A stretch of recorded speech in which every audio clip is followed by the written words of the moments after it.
아가, 식사 준비는 다 됐니? 네, 어머니, 거의 다 됐어요. 첫째가 김치찌개를 그렇게 먹고 싶었다고 하지 않겠니? 아무래도 그렇겠죠. 요즘은 한국 음식이 세계화돼서 미국에서 먹을 수 있다고 해도 어디 여기서 먹는 만 하겠어요? 그치? 나도 걔들 보러 미국 가서 한인 식당도 가고 했는데 그래도 한국서 먹는 거랑은 다르더라. 아무래도 본토에서 먹는 게 최고지. 맞아요, 어머니. 게다가 어머님이 담근 김치 맛은 또 특별하잖아요. 그날은 미국서 유학 생활을 하던 아주버님네가 귀국하는 날이었습니다. 남편은 아주버님과 형님을 공항으로 마중 나갔고요. 어머님과 전 식사 준비로 분주했어요. 엄마, 저희 왔어요. 엄마, 형네 왔어. 곧 남편과 아주버님 목소리가 들리더군요. 아이고, 영재야, 오느라 고생했지? 아주버님을 반기시는 어머님 목소리도 들려왔습니다. 저도 얼른 손을 닦고 주방에서 나갔습니다. 형, 인사해. 내 와이프야. 어서 오세요. 장시간 비행기 타고 오신다고 힘드셨죠? 남편의 소개에 전 반갑게 인사를 했습니다. 사실 아주버님 형님과는 첫 인사를 하는 거였습니다. 두 사람은 당시 미국에서의 사정이 여의치 않아 남편과 제 결혼식에 참석하지 못했었거든요. 처음 뵙겠습니다, 재수 씨. 결혼식 때 못 와서 이제야 얼굴을 보네요. 아주버님의 첫인상은 전형적인 모범생 같다는 거였습니다. 공부만 한 얼굴이었어요. 아유, 어머님, 그동안 잘 지내셨어요? 뒤늦게 형님이 호들갑을 떨면서 집으로 들어왔습니다. 어서 오너라. 온다고 수고했다. 형수님은 미국 생활이 좋으셨나 봐요. 얼굴이 더 좋아지셨는데요? 서방님도 참. 서방님이야말로 신수가 훤하신데요. 신혼이라 깨가 쏟아지시나 봐요. 당연하죠. 형수님, 깨 좀 나눠드릴까요? 그럼 좋죠. 서방님, 유머 감각은 여전하시네요. 자기야, 뭐해? 형수님한테 인사드리지 않고. 남편과 형님의 대화하는 모습을 멍하니 보고 있던 제게 남편은 인사드리라고 했습니다. 어? 형수님이라고 인사 안 해? 남편의 재촉에 전 마지못해 인사를 했습니다. 안녕하세요. 어머, 동서, 만나서 반가워. 어쩜 서방님 말처럼 미인이네. 형님은 아무렇지도 않은 척 반색을 하면서 인사를 했습니다. 마음이 없는 공치사까지 하면서 말이죠. 자, 밀린 얘긴 천천히 하고 얘들 배고프겠다. 밥부터 먹자. 아가, 김치찌개 다 끓였지? 절 부르는 시어머니 목소리에 겨우 정신을 차렸습니다. 네, 어머니. 상만 차리면 돼요.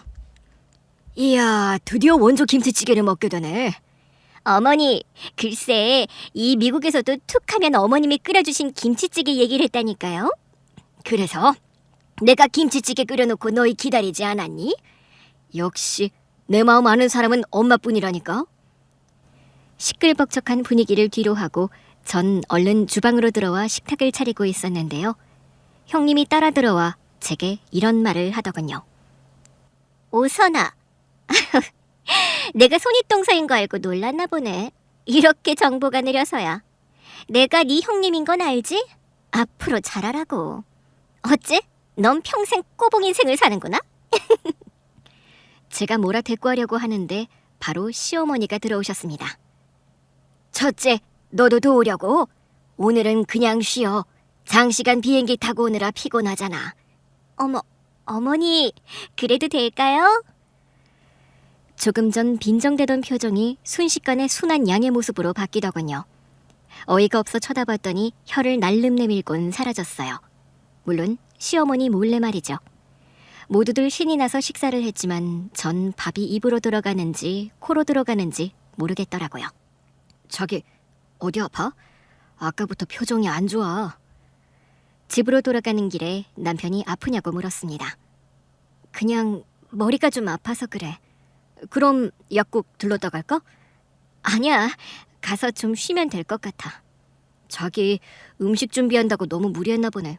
얼른 가서 쉬자. 남편에겐 머리가 아프다고 둘러댔지만 영 거짓말은 아니었습니다. 형님의 등장에 경악했던 건 사실이었으니까요. 왜냐고요?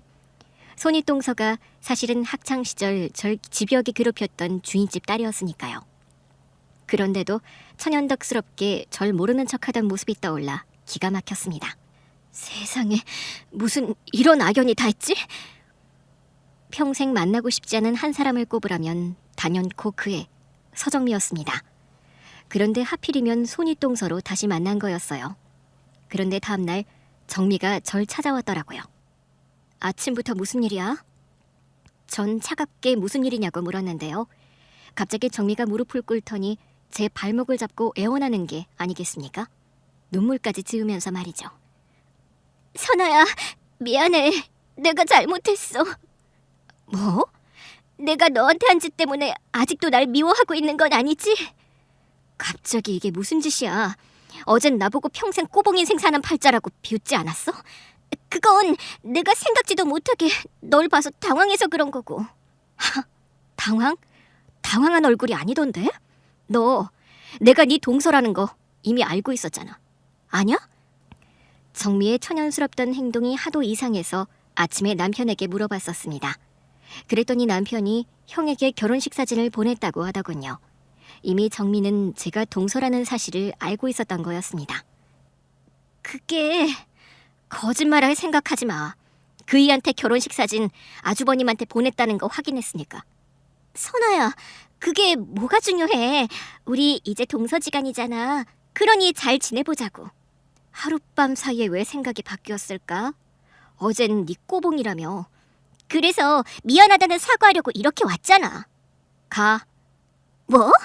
나 네 사과받을 마음 없으니까 가라고. 너? 친구끼리 진짜 이러기야? 친구?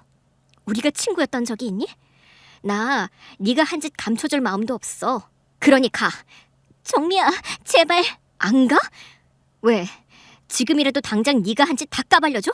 나 겨우 참고 있는 거니까 가라고. 알았어. 갈 테니까 우리 지난 일은 묻는 거다. 어? 정미는 제멋대로 사과하고 또 제멋대로 과거사는 덮자면서 돌아갔습니다. 마음 같아선 당장이라도 그 실체를 까발리고 싶었습니다. 학창시절에 못된 짓으로 얼마나 절 괴롭혔는지 말입니다. 어머머, 이거 무슨 냄새야?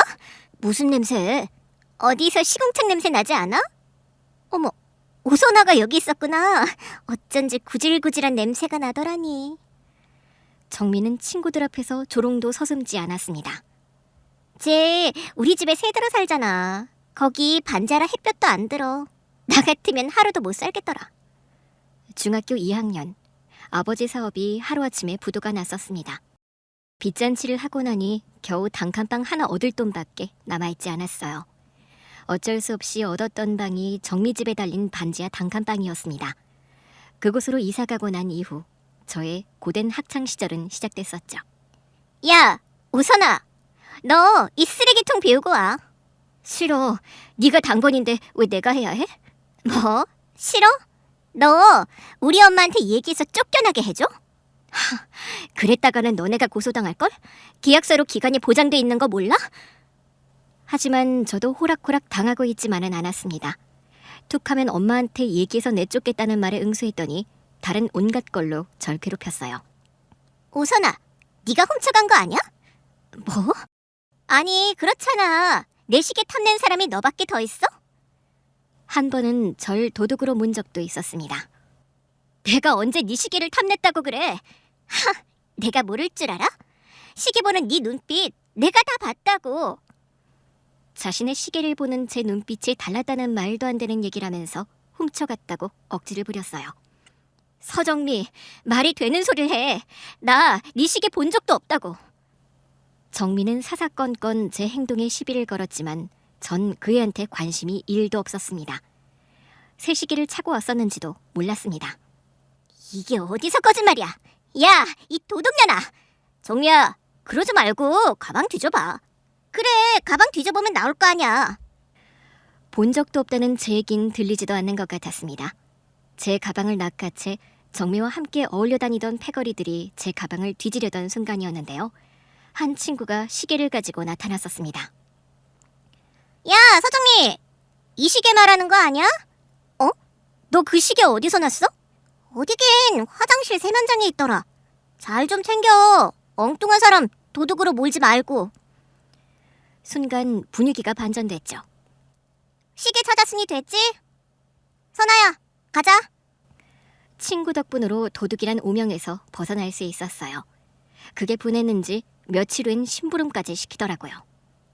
야, 오선아, 너 마트 가서 콩나물 좀 사와. 내가 왜? 사오라면 사와. 남의 집 새도로 사는 주제에 말이 많아. 전 네 심부름은 네가 하라고 대답하려고 하는데요. 순간 등 뒤에서 엄마 목소리가 들려왔습니다. 뭐? 콩나물을 사오라고? 엄마. 너 방금 우리 선아한테 콩나물 사오라고 했니? 네, 아줌마. 그러면 안 돼요? 뭐? 새도로 사는 주제에 이 정도는 해야죠. 그날 엄마는 아주 호되게 정미를 야단쳤었습니다. 그런데 그 일은 다시 부메랑이 돼서 되돌아왔어요. 정미 엄마가 자기 딸을 왜 혼냈냐고 따지러 왔었거든요. 아니, 선아 엄마, 장난 좀 친 걸 가지고 애를 잡으면 되겠어요? 장난이라뇨.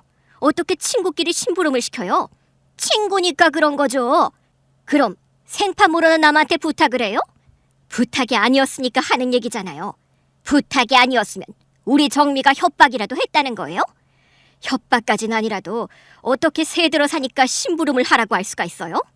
뭐 정미가 틀린 말 한 것도 아니네. 뭐라고요? 새들어 사는 거 맞잖아요. 안 그래도 선아가 우리 정미한테 열등감 느끼는 것 같다고 그러던데 선아 엄마도 그런가 봐요? 아니, 우리 선아가 무슨 열등감을 느낀다고 그래요? 열등감 때문에 학교에서 툭하면 정미한테 시비 걸고 그런다던데 몰랐어요? 정미는 지 엄마한테도 거짓말을 했던 모양이었습니다. 물론 엄마는 그 아줌마처럼 속아 넘어가지 않았죠. 정미가 무슨 말을 했는지 몰라도 우리 선아 그런 애 아닙니다. 제가 그렇게 키우지도 않았고요. 아유, 이래서 자기 자식은 부모가 제일 모른다고 하는 거라고요. 자기 딸이 학교에서 무슨 짓을 하고 다니는지도 모르고. 정작 모르는 건 정미 엄마였어요. 정미는 종종 성적표도 조작해서 보여주는 것 같았거든요. 아무튼 그날 엄마는 정미 엄마와 한바탕 했고요. 밤늦게 집에 돌아왔던 아빠도 그 사실을 알게 됐습니다.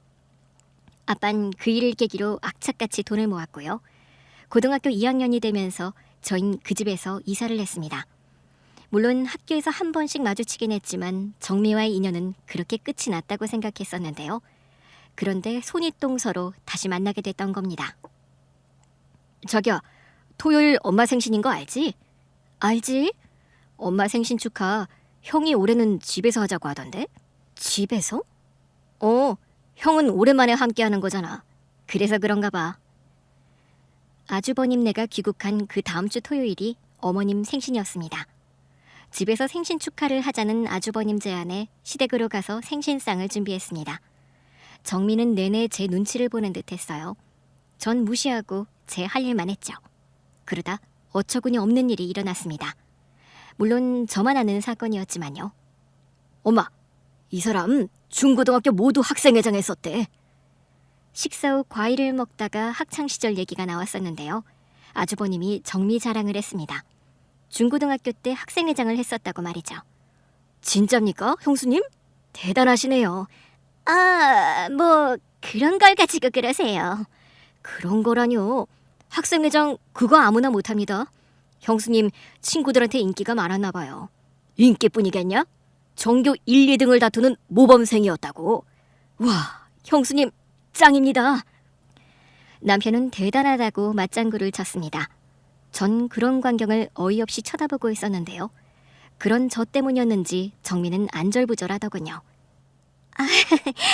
당신은 왜 쓸데없는 얘기를 하고 그래? 쓸데없다니. 나 반장은 해봤지만 정교회장은 못 해봤다고. 얼마나 자랑스러워? 맞습니다, 형수님. 이런 건 숨기면 안 되죠. 지나친 겸손은 미덕이 아닙니다. 안 그래, 자기야? 전 그 자리에서 그 사실을 그대로 확 말해버리고 싶었습니다. 정교회장은커녕 공부에는 1도 관심 없었다고 말이죠. 전교 1, 2등이었다니 기가 차서 헛웃음까지 나왔습니다. 아이고, 첫째 너희들이 오니까 집안이 꽉 차는 게 너무 좋다. 하지만 어머님 때문에 목구멍까지 올라왔던 말을 꿀꺽 삼켰습니다. 어머님 생신의 분위기를 망치고 싶지 않았거든요. 뭐? 네가 전교회장을 해? 나 참. 뒷정리를 하기 위해 주방에 들어왔을 때 전 한마디 했죠. 별것도 아닌 일 가지고 왜 열을 내고 그래. 미국 모임에서 그이 체면 좀 세워주려고 약 좀 쳤던 거야. 그걸 여태 기억하고 있을 줄 난들 알았겠니? 너 진짜 거짓말하는 버릇은 여전하구나. 살짝 장난 좀 친 거 가지고 심각하게 구는 여도 여전한데? 눈치를 보면서도 따박따박 제 할 말은 다 하더군요. 그렇게 싫었으면 진실을 말하지 그랬어? 뭐? 너 아까 잠자코 있었잖아. 그러니까 너도 이제 공범이라고. 기가 막히더군요. 설거지랑 뒷정리 네가 다 해. 뭐? 네 거짓말 눈 감아줬으면 그 정도 대가는 치러야 할 거 아니야? 전 설거지와 뒷정리를 다 하라고 한 뒤 남편과 함께 시댁을 나왔습니다. 뻔뻔한 면상을 더 보고 있다가는 폭발할 것 같았거든요. 자기야, 아무리 형수님이 혼자 하겠다고 해도 우리가 그냥 가는 건 미안하지 않아? 남편은 차에 시동을 걸면서도 못내 미안해했습니다. 미안하긴 뭐가 미안해. 형님 그동안 편하게 미국서 사셨잖아. 이젠 맏며느리 노릇해야지. 형수님 아직 시차 적응도 안 됐을 텐데. 시차 적응이 뭐 별거야? 저러면서 하는 거지. 자기 좀 낯설다. 형수님한테 왜 그래? 뭐가? 아니 자기 형수님한테 좀 예민하게 구는 것 같아서. 나 예민하게 군 거 없어. 그리고 보이는 게 다가 아니라고. 전 괜히 남편에게 짜증을 냈습니다. 다행히 남편은 더 이상 캐묻지 않았어요.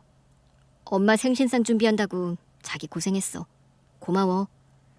어머님 생신상 준비하느라 스트레스 받았다고 생각하는 것 같았습니다. 사실 정리 때문에 스트레스 받았는데 말이죠. 뭐? 미국에 산다던 이 손윗동서가 정미였다고? 기분 전환도 할 겸 며칠 뒤 친구들을 만났습니다. 그리곤 정미 얘기를 했죠. 어머님 하면서 들어오는데 내가 얼마나 놀랐다고. 숨이 멎는 줄 알았다니까? 세상에 어떻게 이런 일이 있을 수가 있니? 내 말이. 참 너희들 질긴 인연이다. 고등학교 졸업하면서 굿바이 했는 줄 알았는데 동서지간으로 만날 거라고 상상이나 했겠어? 친구들도 정미가 제 손윗동서였다는 사실에 경악을 했습니다. 근데 걔 진짜 하나도 안 변했더라. 아니 더 뻔뻔해졌더라고. 왜? 무슨 사건이 터졌어? 사건이라면 사건이지. 글쎄 걔 중고등학교 때 정교 회장에다 공부 잘하는 모범생이었었다고 뻥을 쳤더라고. 재벌은 남주겠니? 정미 걔 원래 거짓말 잘했잖아. 너 시계 사건 기억 안 나? 당연히 기억나지. 날 도둑으로 몰았었잖아. 맞다. 지원이 얘 아니었으면 아마 난리 쳤을걸? 그래, 내 가방 뒤지려고 할 때 지원이 네가 시계 들고 나타났었잖아. 걔가 거짓말한 게 어디 그것뿐이냐? 성적표 조작했다가 지 엄마한테 들통나서 아주 난리가 났었잖아. 정민은 수완이 좋았는지 고3 대입원서를 쓸 때쯤 성적 조작이 탄로가 났었습니다. 입시 상담을 하러 왔던 정미 엄마는 실제 성적을 그제야 알았던 거고요. 그래서 한바탕 소동이 일어났었습니다. 정미 참 대단해. 어떻게 3년을 지 엄마한테 성적을 속일 수가 있냐? 거짓말도 하면 는다더니 딱 그 말이 맞지 뭐. 너 조심해. 걔 네 시어머니한테 또 무슨 이간질을 할지 몰라. 아니야. 우리 시어머니 그런 이간질에 넘어갈 사람. 사람 일 모르는 거다. 걔가 맘먹고 덤비면 무슨 짓을 할지 어떻게 알겠니? 우리 시어머니한테 작업하기 쉽지 않을걸. 이유는 모르겠는데 어머님이 정미를 그리 달갑게 여기는 것 같진 않더라고. 분위기가 그랬습니다. 미국에 있는 아주버님네 얘기를 할 때면 아들 걱정은 컸는데 며느리에 대해선 별로 말씀이 없으셨어요. 전 시어머니라서 그런가 보다 했는데 며칠 전 어머님 생신 때도 그랬습니다. 정미에겐 별로 살갑게 대하지 않으셨어요. 근데 정미, 걔 대학 졸업을 못했다고 들었는데. 그게 무슨 소리야? 걔가 대학을 왜 졸업을 못해? 정미 아버지가 도박을 해서 패가 망신했다고 하더라고. 그래서 대학을 자퇴하고 취직했다고 들었어. 맞아. 나도 그 얘기 들었던 것 같다. 정미 대학교 2학년 때 일이지 아마? 선아, 넌 그때 교환학생으로 미국 갔을 때라 몰랐을 거야. 난 전혀 몰랐어. 아버지 도박빚 때문에 집 넘어가고 학교 자퇴하고. 그런데 걔 학교 자퇴한 거 아빠 도박빚은 핑계고 공부하기 싫어서 그랬을걸? 설마. 설마라니. 니들 생각 안 나? 정미 걔 입버릇처럼 그랬잖아. 공부 잘하면 뭐하냐고. 자긴 남자 하나 잘 물어서 평생 호의호식할 거라고 했잖아. 그거야 철물을 때 했던 얘기고. 아니야. 한동안 동창들 사이에서 정미 걔 소원대로 됐다는 말이 돌았었는걸? 나도 그 얘기 들었어. 어느 순진한 남자가 정미 수에 넘어갔다고. 진짜야? 왜 난 몰랐지? 너 정미 얘기 꺼내는 거 싫어했잖아. 그리고 나도 걔 어떻게 사는지 궁금하지도 않았고. 아유, 그 순진한 남자가 네 시아 주버님이었다니. 기분 전환하기 위해 친구들을 만나는데 오히려 스트레스만 더해졌습니다. 집으로 돌아와 전 남편에게 아주버님과 정미가 어떻게 만났는지 물었어요. 친구들 말처럼 정미수의 아주버님이 정말 넘어갔던 거였는지 확인하고 싶었거든요. 갑자기 그게 왜 궁금한 건데? 제가 두 사람이 어떻게 만났는지를 묻자 남편은 그게 왜 궁금하냐고 의아해했습니다. 가족이니까 그렇지. 설마 당신도 어떻게 만났는지 잘 모르는 거 아냐? 그런 건 아닌데 좀 의외이긴 했어. 의외였다니? 사실 형이 사귀고 있던 사람은 다른 여자였거든. 그런데 어느 날 형이 결혼하겠다면서 형수를 데리고 왔더라고. 진짜? 그래서 엄마도 그렇고 나도 많이 당황했었어. 어찌된 일인지 아주버님한테 물어보지 그랬어. 당연히 물어봤지. 그런데 말을 안 하더라고. 왜? 내가 형 마음을 어떻게 알겠어? 그런데 뭐? 형 미국으로 떠난 다음에 우연히 주미 누나를 만났었거든. 형 사귀던 여자 이름이 주미였어. 나도 몇 번 만나서 알고 있었는데 누나가 날 보더니 울더라고. 자기를 보고 울었다고? 얘기를 들어보니까 형수한테 형을 뺏긴 거였어. 형수 누나랑 같은 직장에 다니던 후배였다고 하더라고. 남편 얘기를 듣는데 소름이 돋았습니다. 근데 뭐 내가 해줄 수 있는 게 있나? 형은 이미 결혼해서 미국으로 떠났지. 어떡하겠어. 그냥 얘기만 들어줬지. 형하고 형수는 내가 알고 있다는 걸 몰라. 그럼 어머님은? 어머님도 아셔? 엄마? 엄마 아마 모를걸? 내가 얘기 안 했는데 어떻게 알겠어. 형이 나한테도 감춘 걸 엄마한테 얘기했을 리가 없잖아. 어머님 진짜 황당하셨겠다. 엄마 말은 안 하는데 꽤 서운해하시는 것 같더라고. 엄마가 주미 누나 정말 마음에 들어 하셨거든. 뭐 그렇다고 형수를 싫어하신다는 건 아냐. 내 말 오해하지 마. 남편 얘기를 듣고 나니 정미를 대하던 시어머니 태도가 이해가 됐습니다. 점잖은 분이라 표현은 안 하셨지만 정미가 그리 마음에 들었던 게 아니었던 겁니다. 자기 형하고 형수 앞에선 아는 척 하지 마. 알았어. 뭐 좋은 얘기라고 내가 아는 척 하겠어? 머리가 지끈거리면서 아파오더군요. 정미를 형님이라 부르면서 평생 봐야 한다고 생각하니 말입니다.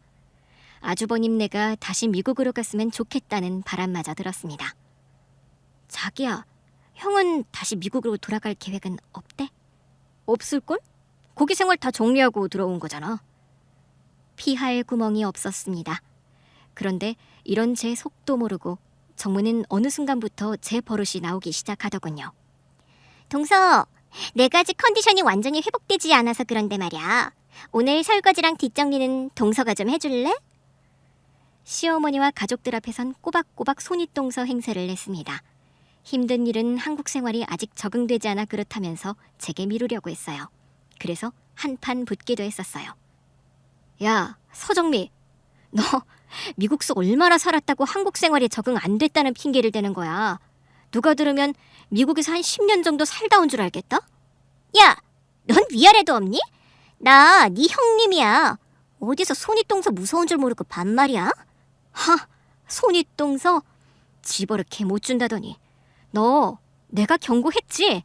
나 건드리지 말라고. 아님 네가 어떤 인간인지 다 폭로하는 수가 있어? 너도 참 뒤끝 장렬이다. 그게 언제적 일인데 그걸로 날 협박하니? 왜? 옛날 일이라 괜찮다고? 어머님이나 아주버님도 과연 그렇게 생각하실까? 내가 당했던 거 그대로 말씀드리면? 제가 경고하면 잠시 조심하는 척했습니다. 하지만 곧 제자리로 되돌아오곤 했는데요.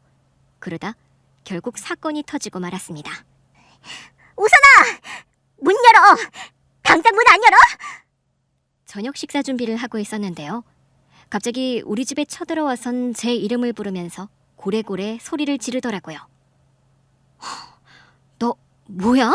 이웃 보기 부끄럽게 왜 대문 밖에서 소리를 지르고 그래?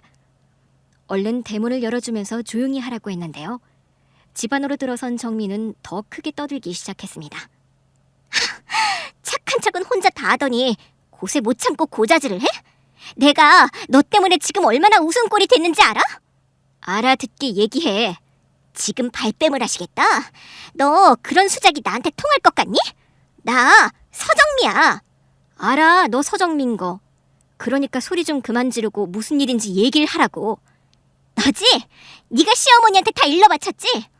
내가 뭘 어머님한테 일러 바쳐? 나 참 깜찍한 년. 완전 오리발을 내미네? 서정미, 너 어디다 대고 욕이야? 왜? 욕으론 부족해? 뜨거운 맛을 봐야 알겠어? 너 진짜 하나도 안 변했구나. 아니, 나이 먹으면서 애가 더 저질이 됐어. 뭐 저질? 너 말 다 했냐? 아니, 이제 시작이야. 너 어머님한테 무슨 얘기를 들었는지 모르지만 번지수 잘못 짚었어. 나 어머님은 물론이고 남편한테도 네 얘기 한 적 없어. 왜? 그럴 만한 가치도 없는 인간이니까. 넌 네 거짓말로 사람들을 감쪽같이 속일 수 있다고 생각하지? 그래서 넌 안 된다는 거야. 나만 입 다물면 되는 줄 아니? 진실은 언젠가 밝혀지게 돼 있다고. 이게 터진 입이라고 어디서? 정미가 손을 치켜들고 절 내리치려고 하는 순간이었습니다. 형수님, 이게 무슨 짓입니까? 남편이 치켜든 정미 팔을 잡았습니다. 그리고 그 뒤엔 아주버님이 서 있었어요. 당신, 그 말하지 못해? 갑자기 나타난 남편과 아주버님 모습에 정미는 당황하더군요. 당신, 원래 이런 사람이었어? 여보, 그게 나와. 여보, 당신이 오해한 거야. 뭐? 오해? 그래, 오해. 사실 선아, 쟤 때문에 다 이렇게 된 거라고. 형수님, 여운아 그만. 내가 형수 데리고 갈 테니까 넌 재수 씨 챙겨. 영재 씨, 왜 내 말을 안 믿는 거야? 이게 다 오선아 제가 꾸민 거짓말이라니까? 쟤 중학교 때 우리 집 반지하방에 새들어 살던 애거든? 그게 탄로 날까봐 모든 걸 꾸민 거라고. 어머님은 거기에 속아 넘어간 거고. 엄마한테 얘기한 사람 재수 씨 아니야. 재수 씨는 이 일이랑 상관없다고. 아니야 여보, 그럴 리가 없어. 선아, 제가 얼마 전에도 날 협박했었다고. 자기 말 안 들으면 다 폭로한다고 했었단 말이야. 당신 빨리 안 나와? 정민은 아주버님 앞에서 저 때문이라고 횡설수설했습니다. 아주버님은 그런 정미를 끌고 가다시피 해서 가셨어요. 자기 괜찮아? 정신이 하나도 없더군요. 자, 물 한 잔 마셔. 자기 지금 완전 넋나간 사람 같아. 남편은 진정하라면서 물 한 잔을 건넸습니다. 좀 정신이 들었어요. 뭐가 어떻게 된 거야? 자기 뭐 아는 거 있어? 나도 형한테 좀 전에 들었어. 퇴근 무렵 아주버님이 남편 회사에 찾아왔다고 했습니다. 어제 엄마가 형수를 불러서 난리가 났었나 보더라고. 왜? 형수가 대학이며 사돈 어르신 직업까지 다 속였던 게 들통이 났었나 봐. 뭐? 대학하고 사돈 어르신 직업을 속여? 엄마 모임 갔다가 알게 되신 것 같아. 거기 형수네 집안을 잘 알고 있던 사람이 있었던 모양이야. 그럼 형은? 형도 몰랐던 일이었대? 그렇다고 하더라고. 형이라도 미리 알고 있었으면 조처했을 거라면서 자기도 몰랐었다고 하더라고. 서정미 진짜 속일 게 따로 있지. 어떻게 지 아버지 직업을 속여? 공부에 취미가 없던 정미는 지 엄마 성화에 못 이겨 4년제 지방대학에 겨우 턱걸이로 합격했었습니다. 아버진 평범한 회사원이었는데요. 어쩌다 도박에 손을 대 할아버지로부터 물려받았던 집까지 날리고 경비원 일을 한다고 들었습니다. 그래서 정미 자기 아버지 직업이 뭐라고 했던 건데? 교수로 재직하시다가 은퇴하셨다고 했어. 진짜 그 말을 어머님이랑 아주버님이 믿었다고? 자기도? 상견례 와서 사돈 어르신도 그렇게 말씀하시길래 정말 그런 줄 알았지. 누가 일일이 그걸 확인을 하나? 하긴 남편 말도 일리가 있었습니다. 그런 사기 아무나 치진 않죠. 대학은 대학은 확인하기가 쉽잖아. 나도 그 얘기를 형한테 했지. 근데 결혼 전에 형수 친구들 만났을 때 그 대학과 동기라고 했다는 거야. 정미, 그게 아주 사기를 치려고 작정을 했었네. 그래서 엄마나 형이 더 화가 난 것 같아. 얼떨결에 거짓말한 게 아니고 처음부터 사기를 칠 작정이었다고. 어머님과 아주버님이 드디어 정미의 실체를 정확하게 보게 된 것 같았습니다. 하지만 저도 당황스럽긴 했어요. 정미가 거짓말을 잘하던 건 알고 있었지만 결혼을 목적으로 사기까지 쳤을 줄은 몰랐거든요. 그런데 자기 형수 알고 있던 사람이었어? 아까 들으니까 동창 같던데? 맞아? 맞아. 전 남편에게 서정미와의 관계에 대해 털어놓았습니다. 중고등학교 때 당했던 일까지 말입니다. 그래서 형수 볼 때마다 자기 표정이 별로 안 좋았구나. 티 많이 났어? 조금? 표정 관리하려고 노력했는데 잘 안 됐나 보네. 아니야, 자기 잘했어. 나야 자기 사랑하니까 눈치챘던 거고. 그나저나 자기 많이 힘들었겠다. 미국 산다는 형님이 정미라는 걸 알고 솔직히 앞이 깜깜하더라고. 어떻게 평생 얼굴 보고 사나 싶어서. 나한테 얘기하지 그랬어. 안 그래도 자기한테 얘기하려고 마음 먹고 있었어. 그런데 오늘 일이 터진 거야. 나 솔직히 형수 막말하는 거 보고 진짜 놀랬었어. 그 정도로 막 나가는 사람일 거라고는 생각 못 했거든. 하여튼 이 펌하기론 중학교 때부터 유명했어. 그때 내가 안 나타났으면 자기 한 대 맞았을걸? 내가 뭐 맞고만 있겠어? 나도 확 한 대 갈기지. 근데 아주버님 충격 받으셨겠지? 충격이야 뭐 벌써 받았지. 그래도 정미 실체를 눈으로 직접 목격하셨잖아. 하긴 형도 완전 넋이 나간 것 같더라. 어떡해? 내일 마치고 엄마한테 한번 가보려고. 그래, 그러자. 나도 내일 어머님한테 가볼게. 그래서 다음날 시댁으로 갔습니다. 어머님은 머리를 싸매고 누워 계시더군요. 어머님, 저 왔어요. 식사는 좀 하셨어요? 끼니를 걸으셨을 것 같아 죽을 쑤어 드시게 했어요. 아이고, 내 팔자야. 어머니, 그러지 말고 좀 드세요. 일단은 기운을 차리셔야죠. 제 말에 어머님은 마지못해 몇 숟가락 드시더군요. 너도 들었지? 네, 어머니. 사람 직감이라는 걸 무시 못하나 봐. 나 왠지 처음부터 걔가 마음에 들지 않았어. 어머님은 마음에 있는 얘기를 쏟아내셨습니다. 너도 봐서 알겠지만 영재가 공부밖에 몰라. 어리숙하니 그래서 그런 여우한테 넘어간 거지. 어머니, 지금이라도 바로 잡으시면 되죠. 이미 결혼했는데 어떻게 바로 잡아? 결혼했으니 더 바로 잡으셔야죠. 다시는 거짓말 못하도록요. 아이고, 사람이 변한다니? 그렇다고 저렇게 놔둘 순 없잖아요. 아휴, 사람 하나 잘못 들여서 집안이 아주 쑥대밭이 됐구나.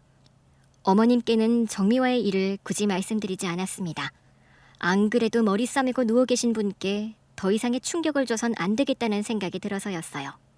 어머님이 어서 기운을 차리셔야죠. 지금 가장 힘든 사람은 아주버님 아니겠어요? 어머님이 이렇게 누워 계시면 아주버님 더 힘들어하실 거예요. 아주버님 생각해서 어서 기운 차리셔야 한다는 말씀만 드렸습니다. 남편도 퇴근 후 시댁으로 왔어요. 엄마가 이렇게 누워있으면 어떡해. 엄마가 우리 집안에서 제일 어른인데 형수 불러서 단단히 단돌이하고 형도 정신 차리게 해야지. 남편도 어머님께 저와 비슷한 말을 하더군요. 어쨌든 어머님은 자리를 털고 일어나셨습니다. 너희 말이 맞다. 내가 기운을 차려서 수습을 해야지. 어머님은 수습하겠다고 하셨는데요. 며칠 뒤 정미가 또 우리 집을 찾아왔습니다. 선아야, 내가 잘못했어. 그러니 나 좀 도와줘. 이번엔 작전을 바꾼 것 같았습니다. 초인종 소리에 문을 열어줬더니 다짜고짜 무릎을 꿇고 잘못했다면서 도와달라고 했습니다. 너 참 가지가지 한다. 이번엔 호소 작전이니? 작전이라니. 나 지금 진심이야, 선아야. 진심? 너란 애한테 진심이란 게 있니? 그래, 네가 그렇게 생각할 만해. 그런데 선아야, 나 정말 반성 많이 했어. 정민은 눈물까지 흘렸습니다. 하지만 전 알고 있었죠. 악어의 눈물이라는 걸요. 서정미, 내가 네 눈물에 속을 것 같아? 너 왜 이렇게 사람 마음을 몰라주니? 나 변했다고. 옛날의 서정미가 아니야. 참, 나보고 그 말을 믿으라고? 내가 속을 꺼내서 보여줄 수도 없고 나 죽도록 반성했다니까? 반성? 그래서 뭘 반성했는데?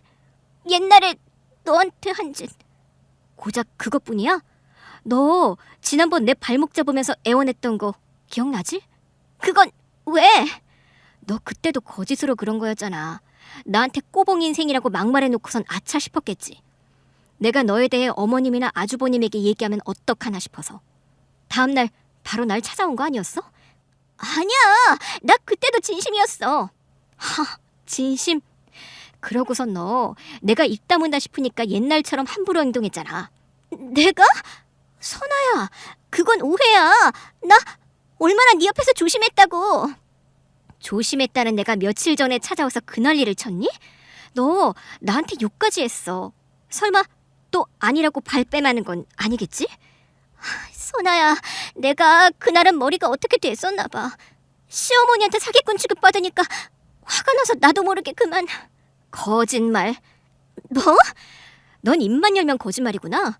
사기꾼 취급을 받은 게 아니라 너 진짜 사기를 쳤잖아.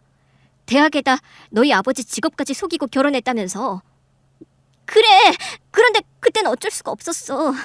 내가 영재 씨를 너무 사랑해서 그렇게라도 붙잡고 싶었거든. 정민은 제가 모든 걸 알고 있다는 걸 알면서도 눈 하나 깜짝하지 않고 거짓말을 이어갔습니다. 아주버님을 사랑한 게 아니라 돈에 눈이 뒤집어졌겠지. 아버님이 유산을 제법 많이 남기셨다는 걸 알고 너 아주버님한테 의도적으로 접근한 거 아니야? 유산? 어머, 선아야, 너 어떻게 그런 끔찍한 얘기를 할 수 있니? 나 그이한테 아버님이 유산을 남긴 줄도 몰랐어. 서정미, 그만해. 네가 아버님 남긴 유산 자랑하고 다닌 거 친구들이 다 알고 있어. 얼마나 떠들고 다녔으면 내 귀에까지 들어왔겠니? 어머머, 애들이 내 말을 오해했나 보네. 나 돈 같은 거 필요 없어. 그이 사랑 하나면 된다고. 너같이 허영심 많은 애가 퍽이나? 가! 선아야, 아니라니까. 나 진심으로 그이 사랑해. 그러니까 네가 어머님한테 얘기 좀 잘해줘. 어머님이 네 얘긴 잘 들으시잖아. 내가 왜? 얘기했잖아. 나 변했다고. 이번 일만 해결되면 내가 진짜 너한테 잘할게. 그러니까 결국은 시어머니에게 자기 일을 중재해달라고 절 찾아온 거였습니다. 잘못했다고 빈 건 쇼에 불과했던 거죠. 너랑 더 할 얘기 없으니 나가. 선아야, 친구 좋다는 게 뭐니? 네가 날 도와주면. 친구? 넌 너 아쉬울 때만 친구지? 나 너 도와줄 생각 없어. 네가 싼 똥 네가 치우라고. 전 어서 나가라면서 정미를 내쫓았습니다. 선아야, 그러지 말고 제발. 정미는 도와달라고 사정을 했지만 전 아랑곳하지 않았습니다. 어떻게 해서든 이번 위기만 넘겨보자는 얄팍한 속셈이 훤히 보였거든요. 뭐? 형수가 왔었다고? 저기 괜찮아? 퇴근한 남편에게 정미가 왔었다는 얘기를 전하니 남편은 펄펄 뛰었습니다. 그 여자 진짜 노답이다. 여기가 어디라고 또 와? 뭐야 자기? 형수 아니고 왜 그 여자야? 몰라. 엄마 지금 형한테 이혼하라고 난리야. 뭐 이혼? 어머님이 왜? 그 여자 돈 사고까지 쳤더라고. 어? 돈 사고? 아버지가 형한테 남긴 땅이 있다고 했잖아. 그거 팔려고 하다가 엄마한테 딱 걸렸더라고. 아니 미국에서 온 지 얼마나 됐다고 그런 사고를 쳤대? 내 말이 그래서 엄마 완전 기함을 했잖아. 아주버님은 그 사실을 모르셨대? 당연히 몰랐지. 형 그 땅에 전원주택을 지을 생각이었거든. 엄마 좀 더 나이 드시면 거기 가서 같이 살 생각도 하고 있었어. 정민은 아주버님 계획을 몰랐고? 형 얘기론 알고 있었다고 하더라고. 결혼 전부터 형이 얘기했었대. 알고 있으면서 땅을 팔려고 했단 말이야? 그것도 아주버님 모르게? 그래서 형도 진지하게 이혼 고려하고 있는 것 같더라고. 그래서 날 찾아왔던 거구나. 왜? 자기한테 무슨 얘기를 했어? 나보고 어머님께 잘 좀 얘기를 해달라고 하더라고. 자기한테? 어머님이 내 얘긴 들으실 것 같다고 자기가 반성을 많이 했다나 뭐라나. 그 여자 진짜 거짓말이 입에 붙었구나. 그래서 자기 뭐라고 했어? 그런 말에 뭘 대꾸를 해. 당장 나가라고 내쫓았지. 잘했어. 앞으로는 그 여자 문도 열어주지 말라고. 남편도 화가 많이 난 것 같았습니다. 형수가 아니라 그 여자라고 하면서 문도 열어주지 말라고 하는 걸 보면 말이죠. 그리고 다음날 어머님께 전화가 왔습니다. 아가, 내가 할 얘기가 있는데 집으로 좀 오거라. 어머님의 호출에 시댁으로 갔는데요. 예상대로 어머님은 정미에 대해 얘기를 하시더군요. 네 말대로 내가 사람 좀 만들어 보려고 했다. 그런데 그것도 조금이라도 가능성이 있을 때 얘기야. 쟤는 안 돼. 도대체 어디서부터가 진심이고 어디까지가 거짓말인지 알 수가 있어야지. 사람 의심하면서 어떻게 같이 살 수가 있겠니? 맞아요, 어머니. 한 번 신뢰를 잃으면 회복하기가 힘들죠. 아이고, 한 번이 아니야. 내가 하도 답답해서 사돈댁을 찾아갔어. 그런데 거기서 무슨 얘기를 들었는지 아니? 무슨 안 좋은 얘기라도 들으셨어요? 사부인은 어딜 갔는지 보이질 않고 대낮인데도 사돈 어르신이 술에 잔뜩 취해 있더라. 그러면서 하는 말이 정미개가 집 망하자 저 혼자 살겠다고 집을 나갔다고 하더라. 네? 집안 살림 돕기 위해서 대학을 자퇴한 게 아니고요? 나도 걔가 그렇게 변명하길래 그런 줄 알았어. 그런데 아니라고 하더라. 사돈 어르신이요? 그래, 저 혼자 잘 먹고 잘 살겠다고 나간 거라고 하더라. 집엔 돈 한 푼 보태준 적이 없었대. 그럼 대학은 왜 자퇴한 거래요? 낸들 알겠니? 사돈 어르신은 공부하기 싫어서 그랬을 거라고 하더라. 하긴 중고등학교 다닐 때도 공부엔 영 관심이 없었어요. 그런데 뭐 학생회장을 했다고? 거짓말이 아닌 게 하나도 없어. 땅 팔려고 한 것만 해도 그래. 내가 왜 그런 짓을 했냐고 물었는데 걔가 뭘 했는지 아니? 뭐라고 했어요, 어머니? 친정아버지 병원비가 필요해서 그랬다고 하더라. 암이라 수술하지 않으면 생명이 위독하다고. 그래서 내가 사돈댁 가서 확인한 거야. 걔 말을 믿을 수가 있어야지. 어쩜 그런 거짓말을 할 수가 있대요, 어머니? 나 사돈댁 다녀오면서 결심했다. 얘들 이혼시켜야겠구나 하고. 아주버님은 뭐라고 하세요? 내가 얘기할 필요도 없더라. 영재가 먼저 이혼하겠다는 얘기를 하더라고. 저도 이렇게 힘든데 아주버님은 얼마나 힘드시겠어요? 어머님은 하소연할 사람이 필요해 절 부르신 것 같았습니다. 덕분에 전 정미의 악행을 모두 들을 수 있었죠. 어머니, 요즘 이혼 흠도 아니에요. 서로 못 믿고 지옥으로 사느니 차라리 헤어지는 게 나아요. 그러니 마음이라도 편하게 가지세요. 달리 위로할 말이 없었습니다. 자식 이혼을 바라보는 엄마의 마음. 제가 다 헤아릴 수 있는 게 아니었으니까요.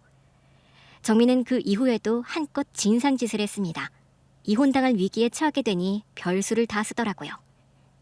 여보, 당신이 어쩜 나한테 이럴 수가 있어? 내가 얘기했잖아. 다 오해라고. 뭐? 오해? 사기 아니고? 영재 씨, 사기라니. 나 정말 당신 사랑해서 그랬던 거야. 나 몰래 땅 팔려고 한 건 그것도 사랑이었니? 그건 왜? 너희 아버지 암이라 수술비 마련하고 그랬다는 거짓말 또 하려고? 엄마가 네 아버지 만나고 왔다는 얘기 못 들었어? 알아. 나 당신한테 사실대로 얘기하려고 했다고. 또 입만 열면 거짓말. 나 이제 너 꼴 보기도 싫어. 그러니 다시는 찾아오지 말고 우리 법정에서 보자. 여보, 이영재 씨. 아주버님은 시댁으로 짐을 옮겼는데요. 정민은 시도 때도 없이 찾아올면서 아주버님에게 매달리는가 하면 어떤 때는 동네가 떠나가라 악을 쓰기도 했습니다. 아주버님은 어쩔 수 없이 접근 금지 명령을 신청했어요. 그 여자 참 징하다, 징해. 시댁 식구 모두 정미의 진상짓에 혀를 내둘렀죠. 이혼 소송은 당연히 정미의 책임으로 마무리됐고 거기서 끝나지 않았습니다. 아주버님은 사기죄로 정미를 고소했어요. 도대체 내가 뭘 잘못했다고 그래? 대학 속인 게 죄야? 기죽기 싫어서 거짓말한 게 죄냐고. 법정에서 나오는 정미를 잠깐 봤었는데요. 여전히 자기가 뭘 잘못했는지 모르고 있더라고요. 아마 평생 저렇게 살지 않을까 싶습니다. 아, 혹시 사기죄로 처벌을 받으면 바뀔 수 있을지도 모르겠네요. 증거가 워낙 확실하니 법이 알아서 잘 판단해주겠죠. 역대급 태풍이 휩쓸고 간 듯 어머님과 아주버님은 뿌리가 뽑힐 듯 휘청거리셨지만요. 지금은 제자리를 조금씩 찾아가고 있습니다. 두 분이 몸과 마음을 완전히 회복할 때까지 옆에서 잘 보살펴드리려고요. 사필귀정. 모든 일은 반드시 바른 길로 돌아가는 것 아니겠습니까? 타산지석이라고 정미 사건을 겪으면서 삶의 태도에 대해 다시 한번 다지게 됐는데요. 그런데 이런 교훈은 정미가 절실하게 깨달아야 하지 않겠습니까? 여러분은 어떻게 생각하시나요? 사람은 언젠가는 변할 수 있는 걸까요?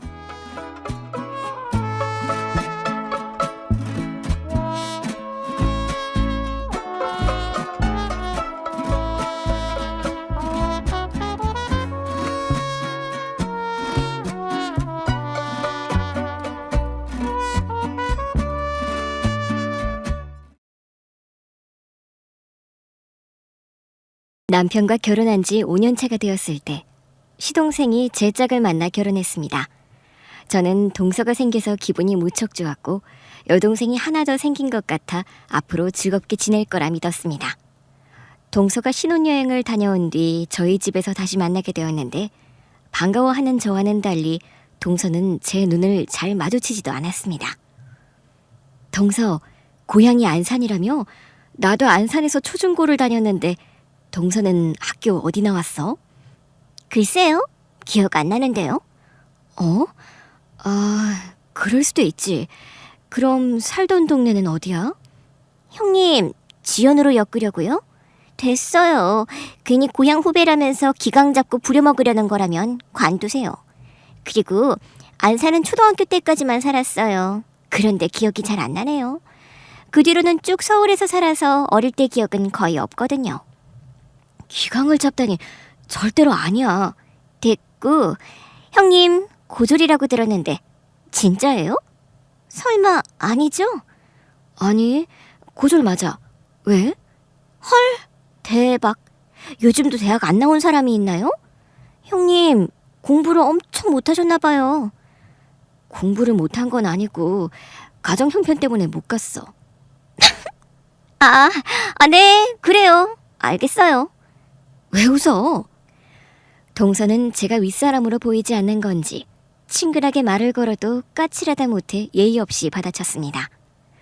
그러면서 시어머니 앞에서는 착한 척, 온순한 척, 예의 바른 척 하더라고요. 제 남편에게도 친절하게 대하는 걸 보고 나서야 저에게만 무시를 하는 것을 확신할 수 있었죠. 아무튼 동서는 저와 둘이 있을 때만 차갑고 냉랭하고 버릇없이 말을 했답니다. 저희 부부는 시어머니를 모시고 살았습니다. 그래서 따로 시댁이 있는 것이 아니었고 동서가 시어머니를 뵈려면 저희 집으로 와야 했습니다. 어느 날 동서는 궁금한 것이 있었는지 저와 단둘이 있을 때 어떻게 이런 집에서 살게 되었냐고 묻더군요. 형님, 이 넓은 아파트는 어떻게 마련하셨어요? 아주버님이 공무원이라 이런 집은 절대로 살 수 없을 것 같은데. 형님이 돈 많은 부자는 아닐 테고. 그럼 어머님이 해주신 건가요? 그래, 맞아. 내가 4년 전에 아들을 낳았을 때 어머님이 해주신 집이야. 그 전까지 우리 부부는 원룸에서 살았었거든. 그 시기에 어머님이 건강이 안 좋으셔서 우리 부부가 모시고 싶다고 했더니 같이 살 집을 마련해 주신 거야. 이제 궁금한 게 해소됐나? 헐, 아들 낳았다고 이런 큰 아파트를 해주셨단 말이에요? 우리 어머님이 돈이 많은 부자인가 보네요. 그 순대국밥집을 하셨다고 들었는데 어머님이 몸이 안 좋아서 정리하신 거죠? 어머님은 신부전증이라 매주 투석 치료를 받으셔야 해. 자네도 들어서 알 거 아니야. 신부전증이면 신장이식 해드리면 낫는 거 아닌가요? 이런 아파트까지 받으셨으면 신장이라도 드려야 하는 거 아닌가요? 동서, 우리도 이식해드리고 싶지. 그런데 수술이 적합하지 않대. 서방님도 마찬가지고. 그래서 지금은 기증자를 기다리는 중이야. 자식이랑은 어지간하면 받지 않나요? 어머님이 새어머니라고 했죠? 아버님이 재혼을 하셨었다고 들었어요. 동서, 조용히 해. 방까지 들리겠어. 아무튼 형님은 여러 가지로 편하시겠어요. 이런 집에서 살면서 일도 안 하니까 매일 꿀 빠는 기분이겠네요. 동서가 말을 아주 버릇없이 하길래 저는 경고했습니다. 동서, 말 조심해. 내가 자네 친구도 아니고 여기는 자네의 시댁이야. 자꾸 버릇없이 말을 함부로 하는 것 같은데 대학까지 나왔으니 기본 교양은 알겠지? 말 좀 가려서 하고 예의는 좀 갖춰. 알겠어? 지금 저 군기 잡는 거예요? 헐, 형님. 요즘 세상에 누가 동서끼리 군기 잡고 갑질을 하려고 그러세요? 뭐야? 내가 지금 군기를 잡고 갑질을 한다고? 자네가 나한테 너무 버릇없이 말하니까 혼내는 거 아니야. 형님, 어머님 방까지 다 들리겠어요. 저더러 조용히 하라더니 왜 언성을 높이세요? 참 어이가 없네. 저도 마찬가지거든요. 형님이 갑질하려는 거 정말 어이없어요. 도대체 제가 뭘 잘못했는지 아무리 곱씹어도 이해가 되지 않았습니다. 결국 저는 입을 다물 수밖에 없었습니다. 그러나 동서의 버릇없는 행동은 계속 이어졌고 제 화는 점점 쌓여서 동서가 집에 오면 그저 대충 인사만 하고 말을 아끼게 되었습니다. 그러던 중 곧 제 생일이 다가왔습니다. 시어머니께서 시동생 부부에게 소식을 전하셔서 모두 저희 집에 모였습니다. 민석애미야, 생일 축하한다. 내가 몸은 안 좋지만 미역국 하나는 꼭 끓여주고 싶어서 해봤다. 많이 먹어라. 어머님, 감사해요. 잘 먹겠습니다. 그래, 나도 잘 먹을게. 다들 어서 먹자꾸나. 그런데 동서는 축하한다는 말 한마디 없이 밥만 먹고 있었습니다. 그러자 어머님이 동서를 보시며 말씀하셨습니다. 작은 애야, 너는 왜 네 형님한테 축하한다는 말을 안 하니? 제가 그랬나요? 죄송해요, 어머님. 형님, 생신 축하드려요. 고마워. 하지만 동서가 억지로 시켜서 하는 말인 것을 알기에 마음 깊이 고맙지는 않았습니다. 식사가 마무리될 즈음 시어머니께서 잠시 기다리라 하시더니 방으로 들어가셨다가 작은 상자를 들고 나오셨습니다. 민석애미야, 이거 선물이란다. 생일 진심으로 축하하고 이 늙은 시애미 데리고 사느라 고생이 많다. 염치 없지만 앞으로도 날 잘 부탁한다. 어머님, 뭐하러 이런 것까지 준비하셨어요. 이런 거 안 주셔도 어머님한테 잘할 거예요. 아시잖아요. 나도 알지. 그냥 선물이니까 받아둬라. 얼른 열어보지 않고 뭐하니? 상자를 열어보니 그 안에는 손가락 2마디만한 금송아지가 들어있었습니다. 어머님, 이게 뭐예요? 제가 놀라자 동서도 눈이 휘둥그레졌습니다. 우와, 이거 진짜 금송아지네? 이게 도대체 얼마짜리예요? 어머님, 이런 걸 생일 선물로 주시는 거예요? 그래, 우리 민석애미가 매주 나를 병원에 데려다주고 매일 삼시세끼를 챙겨주고 모든 걸 해주니까 이 정도는 아주 가벼운 선물이지. 그렇다고 매년 주는 건 아니고 올해만 주는 거다. 민석애미야, 앞으로 잘 부탁한다는 의미로 주는 거니까 계속 나 좀 보살펴줘라. 어머님, 이런 거 안 주셔도 제가 잘못일 거예요. 그래, 알았다. 선물은 받았으니 그만 이야기하자꾸나. 나는 약 좀 먹고 누워있을 테니 너희들끼리 재밌게 놀아라. 저는 시어머니를 침대에 눕혀드리고 방에서 나와 남편과 서방님 부부와 함께 앉았습니다. 남편과 서방님은 큰 선물을 받은 저를 부러워하면서도 진심으로 축하한다 말해주었는데 동서는 그 순간에도 꼭 말을 곱게 하지 않고 씨가 있는 소리를 꺼내더군요. 어머님 모시고 사는 게 금송아지를 모시고 사는 것이었네요?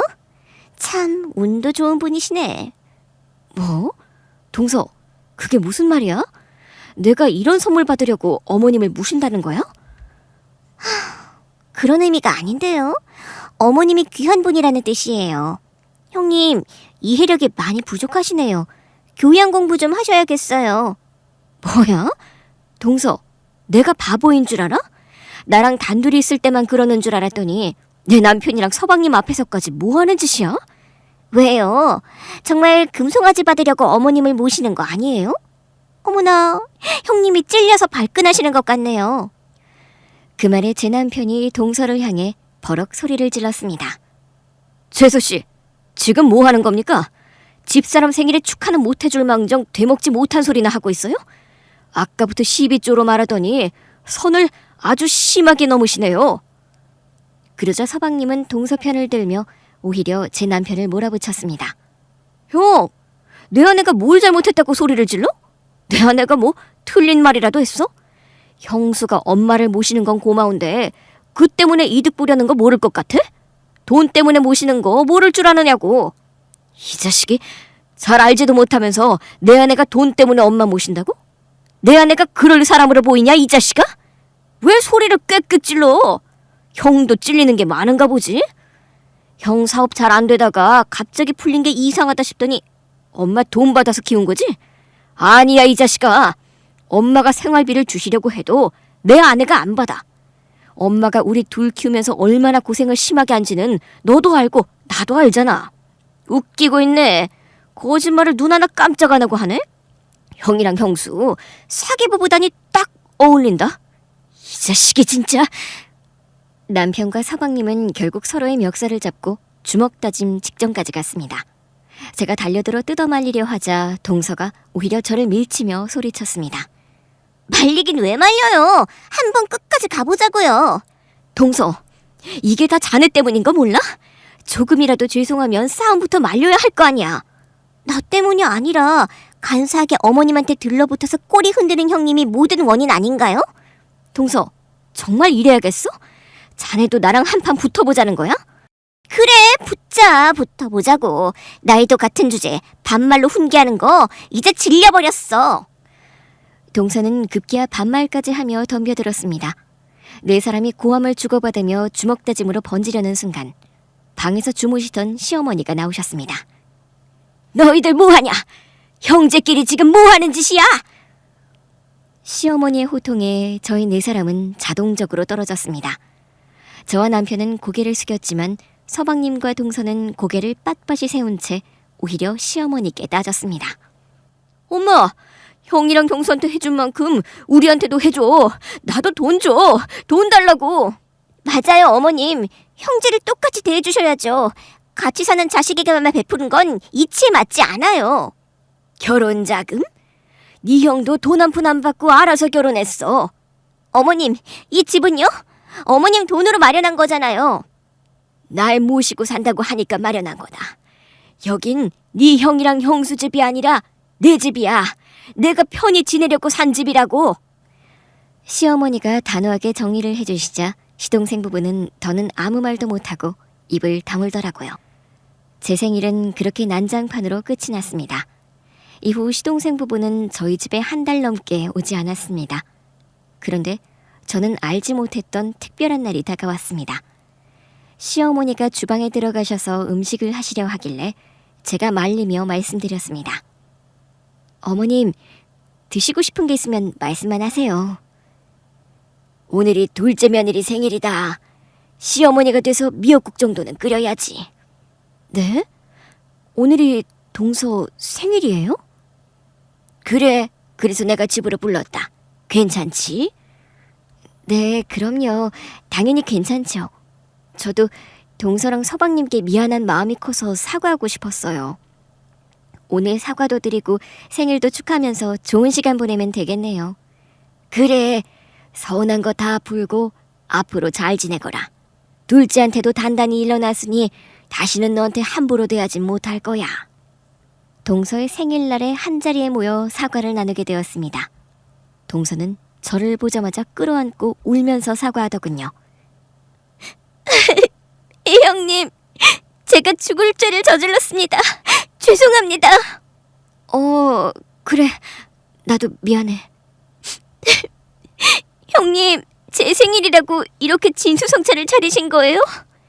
미역국은 어머님이 끓이셨어. 음식은 뭐 내가 실력 발휘를 좀 했고. 감사해요, 형님. 어머님, 미역국 고맙습니다. 그렇게 화해를 하고 자리에 둘러앉아 생일 케이크에 불을 붙이고 노래를 불렀습니다. 모두가 축하의 박수를 보내며 즐겁게 식사를 시작했습니다. 다행히 제가 만든 음식이 맛있었는지 온 식구가 흡족하게 먹더군요. 그리고 시어머니가 선물을 주겠다며 방에 들어가 준비해두신 상자를 가지고 나오셨습니다. 작은 애야, 생일 축하한다. 별거 아니지만 마음이니 기쁘게 받아주면 좋겠다. 선물이요? 어머님, 뭐 이런 걸 다 감사합니다.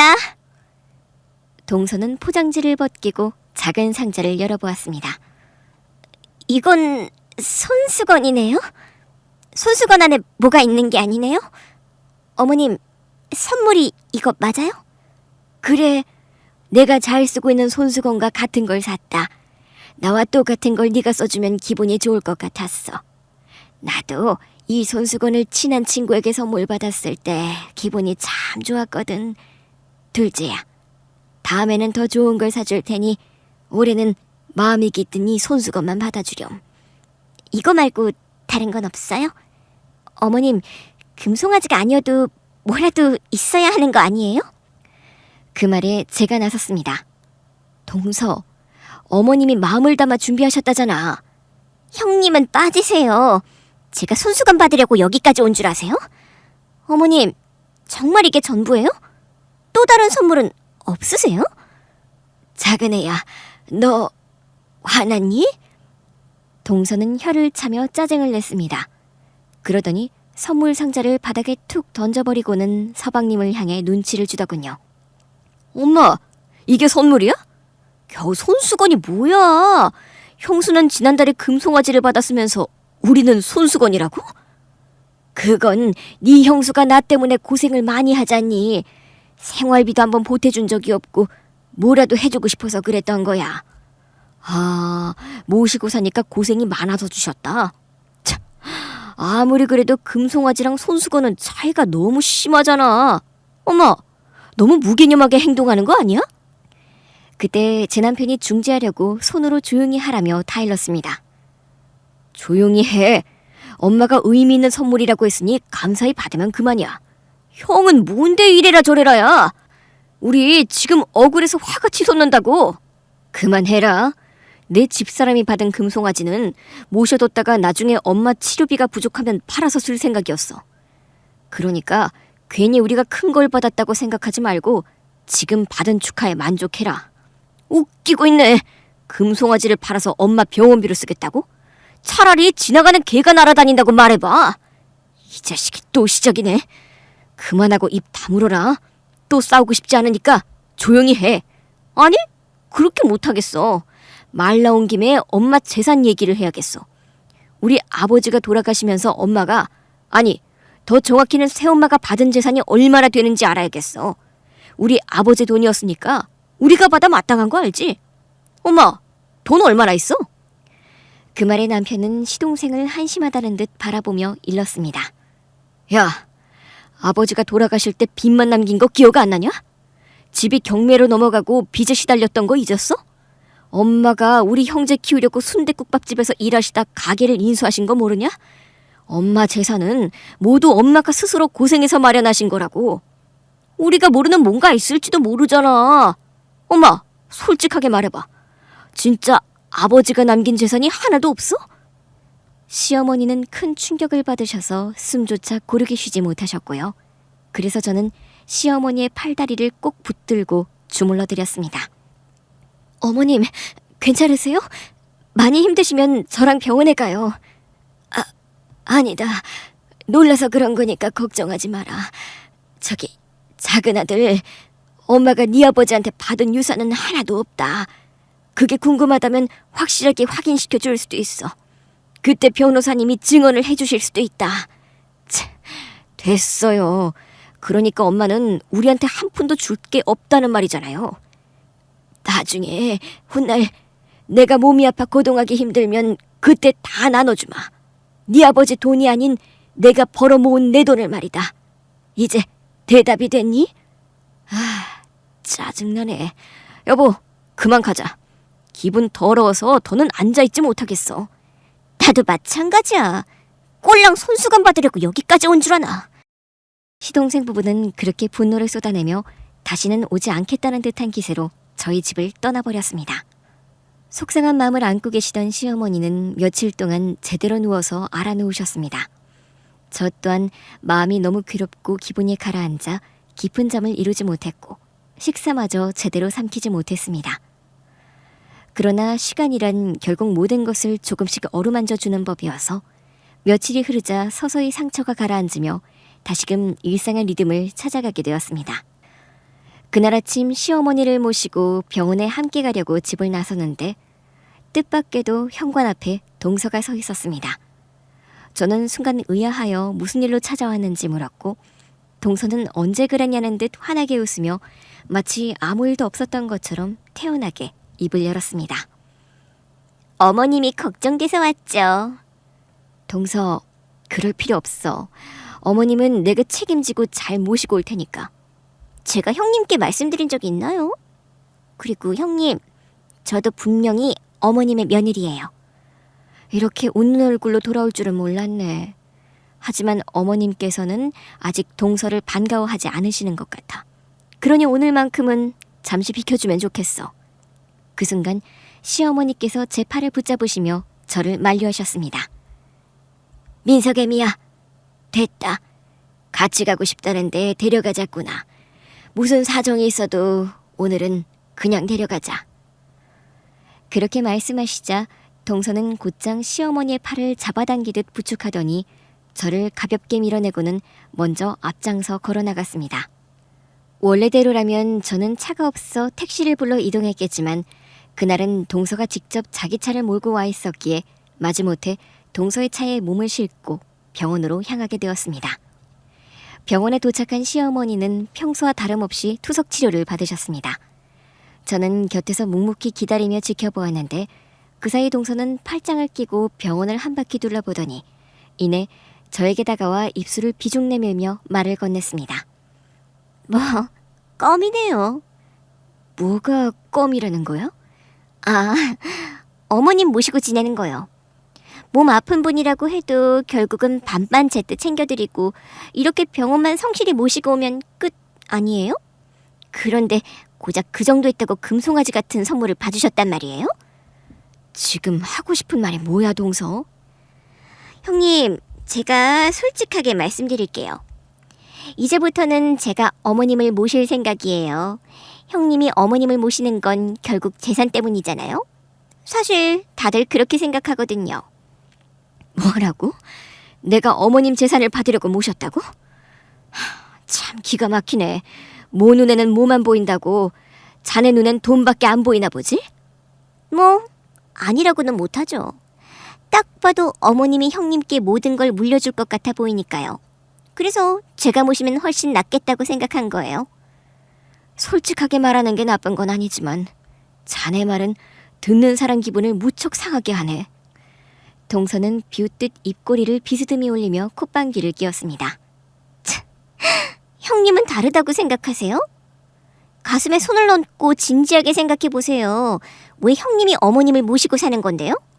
난 아니야. 자네처럼 돈 때문에 모시는 게 아니라고. 나는 어머님 재산에는 눈길조차 주지 않아. 그렇다면 더더욱 제가 모셔도 되겠네요. 형님은 억울하게 오해만 사니까 차라리 저한테 보내시는 게 낫지 않겠어요? 저는 고개를 가로저었습니다. 안 돼. 자네를 어떻게 믿고 맡겨? 안 돼? 형님은 세상에 다 자기 것인 줄 아시나 봐요. 착각하지 마세요. 제가 모시든 말든 그건 저와 어머님이 결정할 일이지 형님은 제 3자일 뿐이에요. 뭐야? 동서 정말 아나무인이구나? 그때였습니다. 병실 안에서 시어머니가 조심스레 걸어 나오셨습니다. 너희들 무슨 이야기를 나누고 있니? 어머님, 아직 움직이시면 안 돼요. 아니야, 충분히 누워 있었단다. 이제는 집에 가도 괜찮겠다. 그리고 둘이서 나를 누가 모실 거냐는 이야기를 하고 있었지. 작은 애야, 네가 나와 함께 살 수 있겠니? 불편하지는 않겠어? 시어머니께서는 이미 안에서 모든 이야기를 다 들으신 듯 했습니다. 저는 말도 안 되는 소리라고 부정하려 했지만 동서가 먼저 대답을 내뱉었습니다. 네, 어머님. 제가 꼭 어머님을 모시고 살고 싶습니다. 효도는 형님만 하는 게 아니잖아요. 저희 집에 오셔서 지내세요. 만약 우리 집에 불편하다면 어머님 집에 저희 부부가 들어가 살고 형님네는 나가시는 게 어떠세요? 아니다. 집은 그대로 두고 내가 너희 집으로 들어가마. 어머님, 안 돼요. 동서는 회사에도 다니고 있잖아요. 어머님은 하루 종일 곁에서 도움이 필요하신 분이에요. 형님, 걱정 붙들어 매세요. 오늘 당장 회사에 가서 사표 쓸게요. 작은 회사라서 내일부터 안 나가도 아무 문제 없어요. 그렇다면 더 고민할 것도 없지. 시어머니는 조금의 망설임도 없이 동서의 집으로 가겠다고 하셨습니다. 민석애미야, 집에 돌아가서 내 짐을 좀 챙겨다오. 내가 직접 가봤자 오히려 방해만 될 테니 네가 고생 좀 해줘야겠다. 나는 지금 바로 둘째네 집으로 가마. 어머님, 괜찮다. 작은 애가 이렇게 간절히 모시고 싶다는데 내가 굳이 거절할 필요가 있겠니? 자, 작은 애야, 함께 가자. 네, 어머님. 편히 지내시도록 정성껏 모실게요. 결국 시어머니는 병원에서 나오자마자 동서의 차에 오르셨고 저는 뒤늦게 택시를 타고 집으로 돌아가 서둘러 시어머니의 짐을 정리해 들고 동서네 집으로 향할 수밖에 없었습니다. 동서는 입이 귀에 걸린 듯한 흡족한 표정을 지으며 주방에서 분주히 저녁상을 준비하고 있었습니다. 반면 시어머니는 방 안에 조용히 누워 계셨습니다. 저는 문득 마음이 쓰여 조심스레 다가가 목소리를 낮추어 여쭈었습니다. 어머님, 정말 괜찮으시겠어요? 지금이라도 마음이 바뀌시면 저와 함께 돌아가셔도 돼요. 아니다. 이미 내가 내린 결정이다. 너도 내 짐을 전부 챙겨왔고 이렇게까지 왔으니 이제 돌아설 수는 없지 않겠니?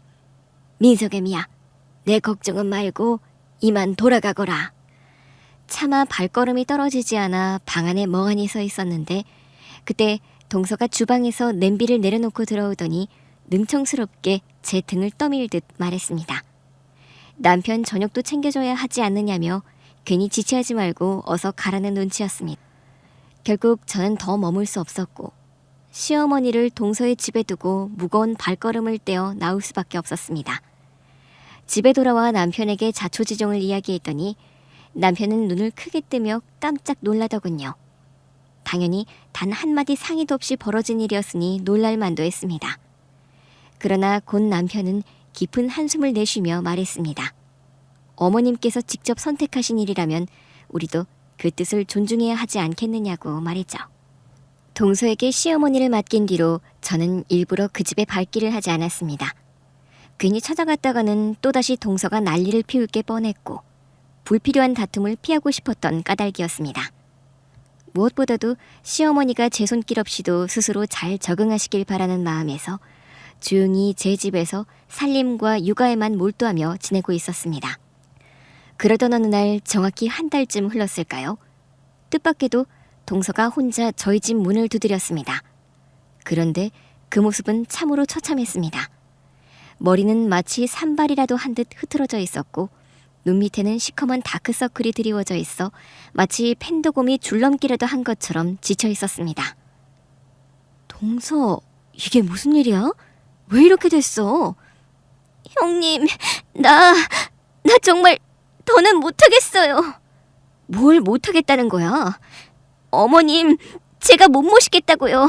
제발 다시 데려가세요, 형님. 갑자기 무슨 소리야? 형님, 진짜 몰랐어요? 지금 저 어머님 때문에 이혼 위기에 몰려 있다고요. 뭐라고? 이혼이라니 도대체 무슨 말을 하는 거야? 말로는 다 못해요. 직접 보셔야 알아요. 제발 따라오세요. 직접 눈으로 확인해 보시라고요. 그렇게 말하던 동서는 거칠게 제 팔을 덥석 붙잡았습니다.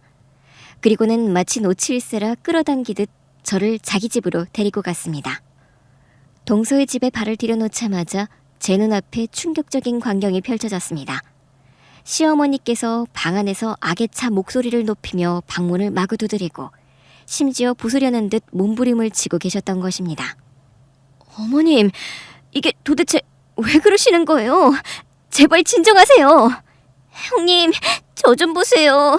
제가 불러도 대답조차 안 하시고 눈은 풀린 채로 멍하니 뭔가를 붙잡고 부수기만 하신다니까요. 이제는 감당이 안 돼요. 드디어 그 현상이 나타난 거구나. 그 현상이라니요? 형님, 이미 알고 계셨던 거예요? 혹시 어머님 치매 맞죠? 치매 초기 증상이라는 검사 결과가 나왔었어. 하지만 의사 선생님 말씀으로는 약만 꾸준히 복용하면 증상이 호전될 수 있다고 하셨단다. 동서, 그런데 어머님이 이렇게 심하게 변하신 게 언제부터였어? 지난주였어요. 시작은 밥 때문이었죠. 분명 제가 삼시세끼 꼬박꼬박 챙겨드렸는데 식사하신 지 얼마 되지도 않아 저를 몰아세우며 밥을 안 줬다고 남편에게 이르시는 거예요. 저는 억울했죠. 왜 그러실까 싶더라고요. 그런데 거기서 그치지 않고 제가 어머님을 무시했다느니 막말을 했다느니 하면서 저를 이상한 여자처럼 몰아붙이셨어요.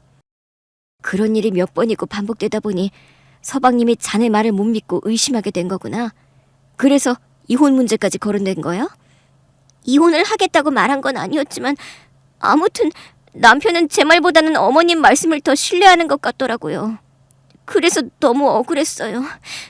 형님, 어머님 정말 치매 맞는 거죠? 아까도 말했지만 초기 치매 증상이 확실히 나타나고 있는 것 같아. 그런데 동서, 이런 상황이라면 당연히 병원에 다시 모시고 가서 진료를 받아야 하지 않겠니? 그런 생각은 안 해봤어? 해봤죠. 그런데 문제는 어머님이 제 말을 전혀 안 들으세요. 투석받으러 가시는 것도 완강히 거부하시고요. 뭐라고? 설마 이번 주에는 투석도 건너뛰신 거야? 동서, 그럼 진작에 내게 연락을 했어야지. 저도 처음에는 멀쩡하시던 어머님이 일부러 저를 괴롭히려고 그러시는 줄 알았어요. 하지만 날이 갈수록 행동이 이상해지고 보면 볼수록 치매 증상이라는 생각이 들어서 결국 오늘에서야 형님께 모든 걸 말씀드리게 된 거예요. 사실 시어머니는 제가 모시고 있을 때에도 가끔씩 기억을 깜빡 잊는 경우가 있었습니다. 하지만 이렇게 난폭하게 행동하시며 방문까지 걷어차는 모습은 저도 처음 겪는 일이었기에 마음이 철렁 내려앉고 두려움이 엄습했습니다. 증상은 대략 일주일 전부터 시작되었다고 했고 동서는 공포심에 사로잡혀 더는 감당할 수 없다며 울상 가득한 얼굴로 저에게 애원하듯 말했습니다. 형님, 저 진짜 더는 못하겠어요. 앞으로 치매 증상이 더 심해지면 상상만 해도 끔찍하단 말이에요. 안 되겠다. 어머님을 빨리 병원에 모셔가야겠어. 어머님, 저예요. 큰며느리예요. 그러나 시어머니는 제 목소리에 반응하지 않고 여전히 방문을 걷어차며 분노를 터뜨리셨습니다. 어머님, 제발 저를 보세요. 어머님! 동서는 겁이 나서 시어머니께 가까이 다가가지 못하고 뒷걸음질만 쳤지만 저는 용기를 내어 조심스럽게 다가갔습니다. 그리고 온 힘을 다해 시어머니를 끌어안았습니다. 어머님, 저 왔어요. 큰며느리예요. 괜찮으세요?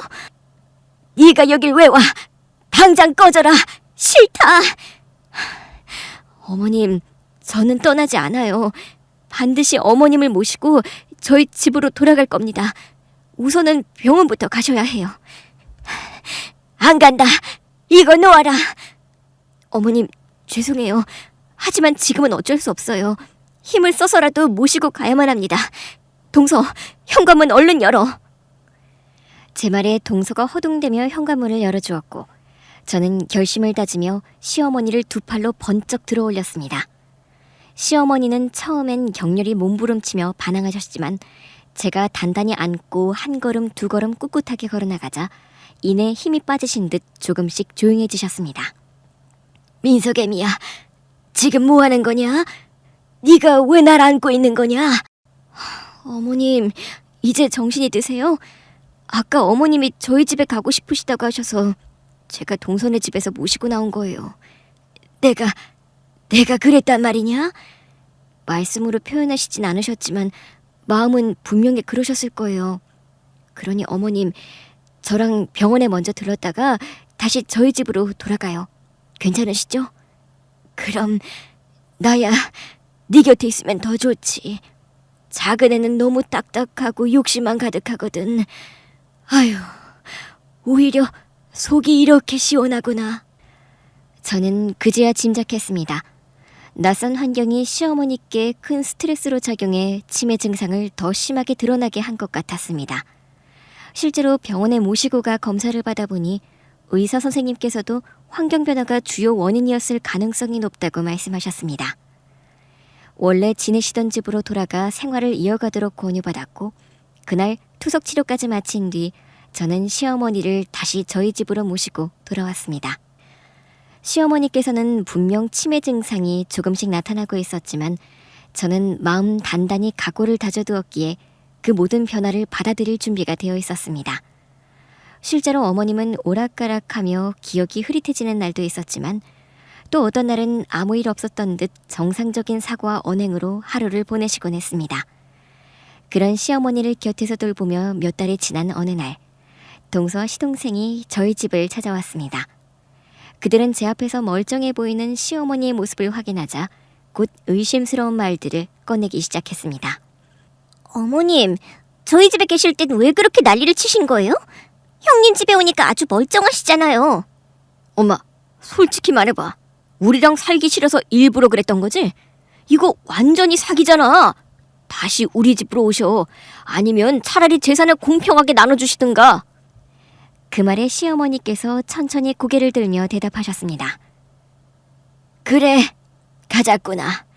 나는 내 곁에서 나를 끝까지 돌보며 함께 사는 자식에게 재산을 전부 물려줄 거다. 몸은 날이 갈수록 약해지고 갈 날도 머지않은 것 같으니 작은 애들아, 이번에는 내가 죽는 날까지 반드시 나를 모셔야 한다. 지난번처럼 중간에 포기하거나 버리는 일은 절대로 없어야 한다. 어머님, 저희가 연기만 안 하면 되죠. 여하튼 이번에는 확실히 저희 집으로 오시는 거 맞죠? 그래, 너희가 그렇게 간절히 모시고 싶다고 하니 내 마음도 들어줘야지. 민석애미야, 나 짐 좀 싸줘야겠다. 어머님, 안 됩니다. 환경이 바뀌면 어머님 상태가 훨씬 더 힘들어지신다는 걸 저희가 다 경험했잖아요. 제발 다시 생각해 주세요. 하지만 저 아이들의 눈빛을 좀 봐라. 만약 지금 당장 따라가지 않으면 무슨 짓을 저지를지 모르지 않니? 그러니 어서 짐을 챙겨주거라. 작은 애야, 너 내가 혹여 미쳐 날뛰어도 절대로 버리지 않겠다고 지금 여기서 약속해라. 네, 어머님. 이번에는 간병인도 따라들 테니 절대로 포기하지 않겠습니다. 제가 어머님 끝까지 모실 거예요. 그러니 안심하세요.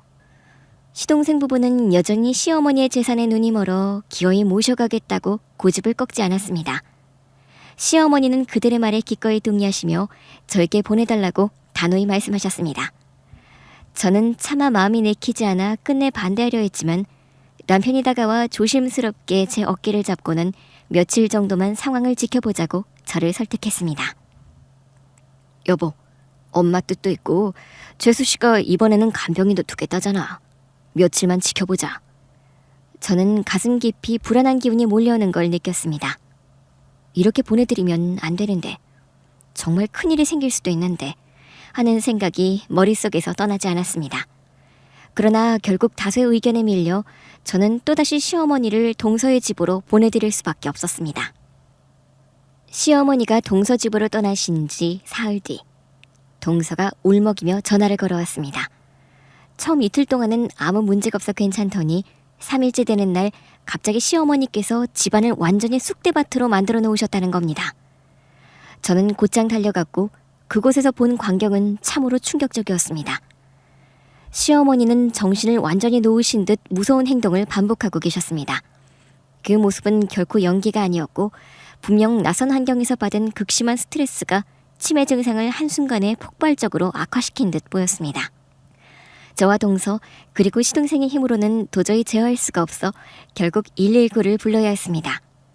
건장한 구급대원들이 힘을 합쳐 시어머니의 몸부림을 가까스로 제지한 뒤 병원으로 모셔갔습니다.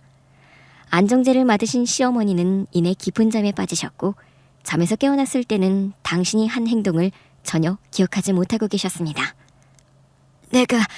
내가 무슨 큰 실수라도 했느냐? 작은 애 얼굴이 왜 저렇게 굳어있니? 아니에요, 어머님.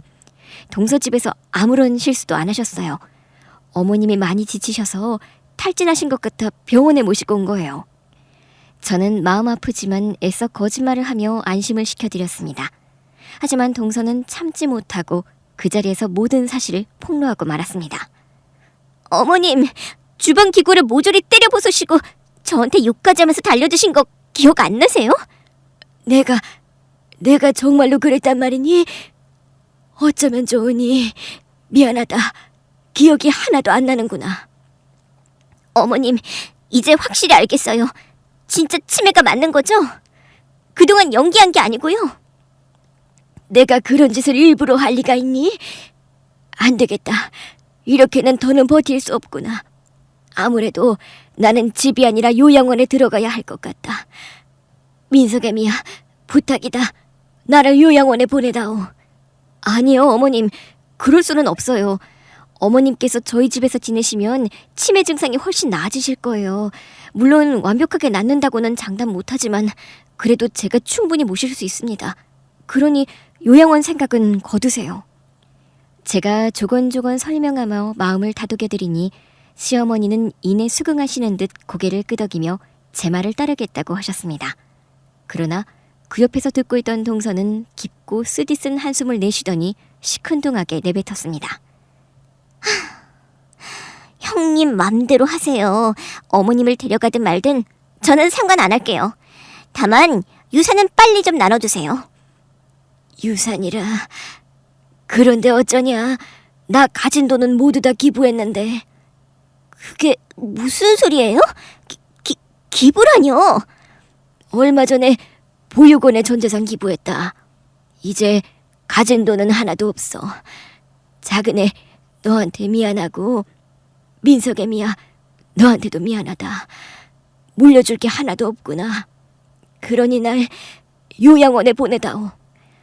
시어머니는 기부증서를 꺼내서 저와 동서에게 보여주시더군요. 동서는 소리를 지르며 기부증서를 찢어버렸습니다. 동서, 지금 뭐 하는 거야? 뭐 하긴 뭐해요. 억울해서 이러잖아요. 형님도 저랑 똑같은 마음이면서 숨기려고 하지 마세요. 속으로는 아까워서 죽을 지경인 거 누가 모를 줄 알아요? 난 전에도 말했듯이 돈 필요 없어. 어머님은 가족이고 내 부모님이니까 모신 거야. 동서, 이제 얻을 게 없으니까 도로 어머님을 모시겠다는 말은 안 하겠네? 내가 어머님 모시고 갈 테니까 그런 줄 알아. 누가 말린대요? 데려가요, 데려가. 내 남편 친엄마도 아닌 노친네를, 돈도 없는 여자를 내가 왜 데리고 가요? 냄새나는 노친네, 데려가서 병이 똑 치를 때까지 돌보든 키우든 마음대로 하세요. 동서의 폐악질에 따귀를 한 대 3개 날려줬습니다. 그러자 동서가 제 따귀를 날리려고 했는데 시어머니가 이를 막았습니다. 못된 것. 그래, 나 가진 거 없는 냄새나는 노인네다. 너희 집에는 안 갈 테니 썩 꺼져. 내 며느리랑 가서 잘 살 테니까 방해하지 말고 그만 꺼지라고. 누가 데려간대? 진짜 열받네. 생판 모르는 남한테 기분 나치하는 못된 노친네 같으니 다시는 당신 얼굴 안 볼 테니까 걱정 말고 당신 며느리랑 살아. 동서의 미친 행동에 혀를 내두르는데 서방님 역시 같은 말을 하더군요. 아, 새엄마라도 친엄마처럼 대해줬더니 은혜를 이렇게 갚아?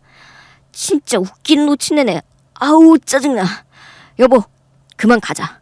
재수 없으니까 구판이라도 하자고. 그래, 이것들이랑 한 공간에서 숨 쉬는 것조차 역겨우니 빨리 벗어나자. 진짜 못돼 처먹은 노친네라니까. 두 사람은 저희 식구들을 손절하겠다고 통보하고 병원에서 퇴장했습니다. 시어머니는 제가 집으로 모셔갔고 전처럼 잘 보살피며 지냈어요. 치매 증상은 종종 나타났는데 그렇게 심하지 않았어요. 제 기준에 다 받아줄 수 있는 증상이라 충분히 견딜만 했답니다. 시동생 부부는 이후 돈이 어디서 났는지 근사한 사업장을 마련했고 집도 큰 아파트로 이사를 했다고 합니다. 다시는 안 보겠다고 한 사람들이기도 하고 저희도 용서를 할 수 없으니 축하 인사 같은 건 당연히 하지 않았습니다. 시간은 흘러 3년이 지났습니다. 시어머니는 끝내 신부전증을 이겨내지 못하시고 세상을 떠나고 말았습니다. 제가 조금만 더 잘했더라면 어머님이 더 오래 사셨을지도 모른다는 죄책감이 가슴을 짓눌렀습니다. 그래도 알릴 도리는 다해야 하기에 저는 시동생 부부에게 시어머니의 부고를 전했습니다. 마지막 소식만큼은 알려야 한다고 생각했지요. 하지만 그들은 장례식 내내 그림자조차 비추지 않았습니다. 새어머니라서 장례를 치를 의무가 없다고 여겼던 건지 아니면 어머님이 재산을 기부해 유산을 받을 수 없게 되자 찾아올 필요가 없다고 생각했던 건지 끝내 발걸음을 하지 않았습니다. 저는 눈물 속에서 시어머니를 보내드리고 유품을 정리하던 중 변호사라는 사람이 찾아왔습니다. 알고 보니 시어머니께서는 기부한 재산 말고도 친척 명의로 숨겨둔 건물이 한 채 있었고 돌아가신 뒤에는 반드시 제 명의로 돌려달라는 당부를 남기셨다는 겁니다. 변호사가 유서와 건물 문서를 직접 보여주며 반드시 받아야 한다고 말했기에 저는 숙연한 마음으로 그 유산을 물려받을 수밖에 없었습니다. 그런데 그 사실이 어디서 새나간 건지 시동생 부부가 곧바로 찾아왔습니다. 오랜만에 본 동서는 온몸에 명품을 치렁치렁 걸치고 있었고 시동생은 번쩍이는 외제차를 끌고 나타났습니다. 형님, 섭섭하게 왜 연락 안 했어요? 어머님 유산 받았다면서요? 그걸 어떻게 알았어? 누가 일러줬냐? 그게 중요한 게 아니라 그 유산을 나눠야 한다는 걸 아셔야죠. 혼자 꼴꺽하고 입 싹 닥들려고 했던 거 아니에요? 뭐? 됐고 유산 절반 내놔요. 건물 명의를 공동으로 하든 절반 값을 주든 알아서 하시라고요. 내가 미쳤어? 너희는 어머님이랑 손절하고 나가더니 그동안 찾아오지도 않았고 장례식에도 코빼기도 안 비췄잖아. 그런 너희가 무슨 자격으로 유산을 받겠다는 거야? 자격? 이 여자 웃기네. 내가 꼬박꼬박 형님 소리 해주니까 진짜 뭐라도 되는 줄 아나 보네? 야, 내 남편도 어머님 아들이야. 호적상으로 형님 남편이랑 형제 사이라고. 그러니까 유산을 나누는 건 당연한 거지. 소송하기 전에 그냥 편하게 반띵해. 소송? 그래, 해봐라. 난 너희가 어떻게 했는지 다 기억해. 절대로 유산은 못 줘. 이런 식으로 나오겠다? 그래, 좋아. 법정에서 보자고. 여보, 당장 변호사 알아봐. 이번엔 우리가 받을 목 이상으로 뜯어내자고. 당연하지. 억울하게 다 빼앗길 순 없지. 눈 뜨고 코 베이는 건 한 번이면 족하다고. 저는 유산을 나누지 않겠다고 단호하게 말했고 결국 시동생 부부는 저를 상대로 고소를 했습니다. 재산 다툼은 변호사들의 싸움으로 번졌고 판사님의 선고에 따라 희비가 엇갈렸습니다. 다행히도 시어머니 유서가 결정적인 힘을 발휘했고 저희 쪽 변호사가 일 처리를 확실히 해주셔서 결국 한 푼도 내어주지 않는 것으로 재판은 끝났습니다. 하지만 시동생 부부는 아직 시작일 뿐이라며 끝까지 항소를 해서라도 돈을 받아내겠다고 큰소리쳤습니다. 그러나 이어진 재판들마다 결과는 모두 저희 손을 들어주었습니다. 재판이 끝난 후 동서는 이를 바득바득 깔면서 경고를 퍼부었습니다. 이봐, 아줌마. 유산 안 나누면 진짜 큰일 날 줄 알아? 우리 당신 아들 민석이까지 싸그리 저주 걸 거니까. 동서, 너 어디까지 갈 거니? 바닥도 이런 바닥은 없겠다. 닥쳐. 돈을 못 받으니 저주라도 걸어서 네 식구들 전부 생지옥에 빠지게 만들고 말겠어.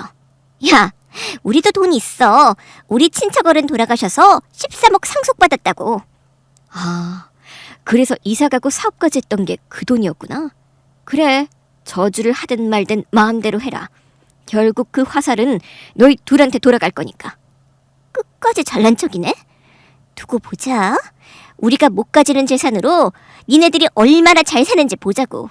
반드시 길바닥에 남게 될 거야.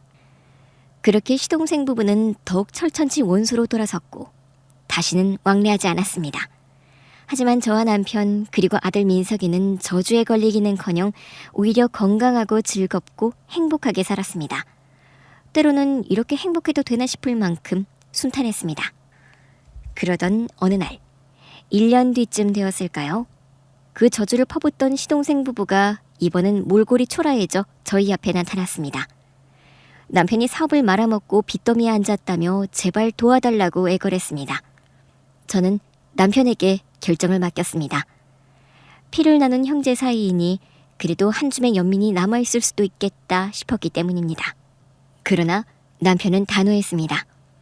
난 두 사람을 더는 내 동생 부부라고 생각하지 않아. 돕고 싶은 마음도 추호도 없어. 그러니 돌아가. 형, 제발 그러지 말고 날 좀 살려줘. 나도 이렇게 될 줄은 몰랐어. 아주버님, 형님, 저희 진짜 급해요. 한 번만 살려주세요. 어머님 유산으로 잘 사시잖아요. 그중 절반, 아니 반의 반만이라도 좀 주세요. 우리 남편이 뭐라 했는지 못 들었어? 그리고 형님은 무슨 나한테 이 여자 저 여자 하면서 막말할 때는 언제고 이제 와서 이렇게 비굴하게 빌어? 형님, 그땐 저희가 잘못했어요. 여보, 무릎 꿇고 빌자. 어서. 두 사람은 손이 발이 되도록 빌었지만 저와 남편은 마음을 움직이지 않았습니다. 거부 의사를 확실히 하자 그새야 본색을 드러냈습니다.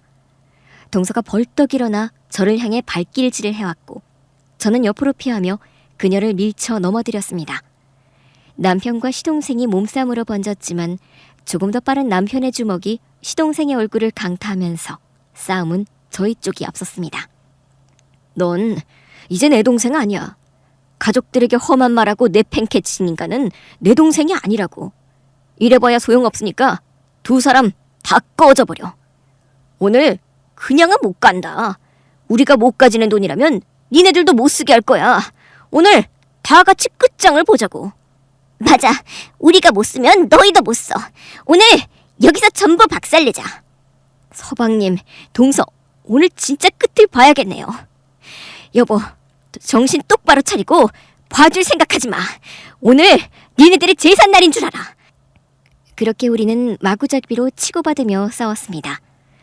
다행히 저희 부부가 조금 더 우세하긴 했지만 결국 상처는 양쪽 모두가 입었습니다. 그날 하늘에 계신 시어머니께는 너무나도 죄송했지만 저희 또한 어쩔 수가 없었습니다.